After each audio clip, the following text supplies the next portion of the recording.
Well, hello there, Frisco. All right, we are 1 month into the year and we are already hearing waves be made about interest rates. So, what does this mean for buyers and what will the effect be on sellers in this market? We also hit a record in the market for Frisco in January. Is this good?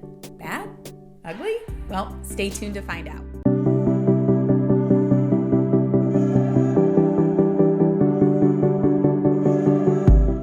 I'm Jennifer Shannon. I'm a realtor with the Patty Turner Group at Keller Williams, serving the Frisco area. Each month, I bring you the real estate market update for Frisco. Here is your update for February, now that the numbers from January are in. And we will start with interest rates. Following a month-long rise, mortgage rates have effectively stayed flat. For a 30-year fixed-rate mortgage, interest rates are currently at 3.55% with 0.8% in fees and points. But stories of flat interest rates are likely going away soon.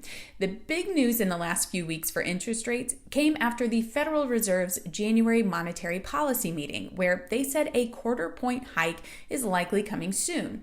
This would be the first rate hike since 2018, and many believe this will take place in March of this year. And while predictions at the end of last year pointed to a rate hike of 25 basis points just once every quarter, some experts now predict we could have up to 7 rate hikes over the course of this year, with each increase adding another 25 basis points to the federal funds rate.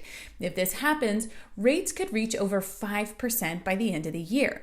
Now, what does this kind of rate hike look like for buyers? Well, if you took out a $350,000 30-year loan at 3.5%, your monthly principal and interest payment would be $1,572. If that interest rate went up to 5.25%, your payment would now be $1,933. That is a $361 difference. Now, here is an interesting tidbit. History demonstrates that potential homeowners who are on the fence will often enter the market at the start of rate increase cycles. So let's dig into the sales data for January and see how the Frisco market started the year. For this local market data, I'm using numbers from single-family home sales for the city of Frisco. These numbers are based on sales data from January. The average price was $696,514. That's a 31% increase from where it was a year before. That's a pretty massive jump. The number of homes for sale is at 93 homes. We are down 45.9% in the number of homes available to buy from last year. In fact, when we pull this out and look at the last 10 years, you can see we have hit a record low in the number of homes available to buy. And that's, again, over 10 years. That is how significant our inventory shortage is, especially when you think about how much more housing stock we have in Frisco from all the new construction that's taken place over the last 10 years. And this is also interesting. When we look back to January 2020, you can see we had 671 homes for sale. And go back one more year to January 2019, we had 871 homes for sale. And now, again, we're at 93. So we have just about 1/10 of the inventory we had just 3 years ago. But with so many more people moving here, the demand is so much more. So Frisco had, closed sales. We had 139 closed sales in January, a 7.3% decrease over last year. The time it takes for a house to go under contract is at 21 days, and that's half the time it took the same time last year. Our months of inventory is at 0.3 months, and again, that's half of where it was last year.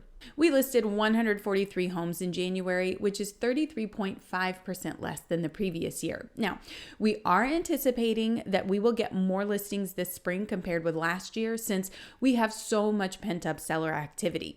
What I mean by this is the fact there are always reasons people need to buy and sell. Even when interest rates were sky high in the early 80s, people still bought and sold real estate. And now for almost the last 2 years, sellers have been sitting on the sidelines, holding out just so they wouldn't have to be a buyer in this market. Well, a lot of sellers are getting antsy because the reason for selling hasn't changed, but they are ready to move on to the next house and capitalize on this market that has brought them so much equity. Now, our average sales price per square foot is up to $229 a square foot, and that is a 40.5% increase from last year. And as far as our showings per listing, we are at an amazing 47 or 46.7 showings per listing. That is a 60.5% increase from this time last year. And when you consider the amount of showings on just a single listing, it is no wonder why the multiple offer situation is so brutal for buyers right now. We have so many people competing for just one listing. So what's the takeaway? Well, this seller's market is still incredibly strong, and we will likely see a burst in the early spring from sellers who've been on the fence for some time now and from buyers who want to get locked into a house before interest rates go up too much more. If you are thinking of buying or selling in this market, let's talk. For sellers, I will dig deep into the numbers to come up with a pricing strategy that will take advantage of the current market and its trends. And here at the Patty Turner Group, we are still going all in on the marketing and promotion of your home. We do not simply rest on the laurels of a good market. We still create an intense marketing strategy around your home with a digital ad spend and additional targeted tactics to get even more exposure on your home. We have a marketing team on staff and an internal sales team who all work to get more qualified buyers interested in your home, not just the few who show up because we put it in the MLS. And for buyers, I will work with you on your options and get you connected to a local lender who can be a critical component in the process. Working with a local and solid lender has never been more important than in this market when we have so many competing bids, and there are a lot of reasons why. From there, we will talk about your wish list and what your prospects look like, along with what to expect in the process of this interesting market that we find ourselves in. So you can contact me by phone or text at 214-803-4444, or you can email me at jshannon@kw.com. Well, that is all I have this month for this video. Thanks for watching, and I look forward to updating you next month on the real estate market in Frisco. Bye now.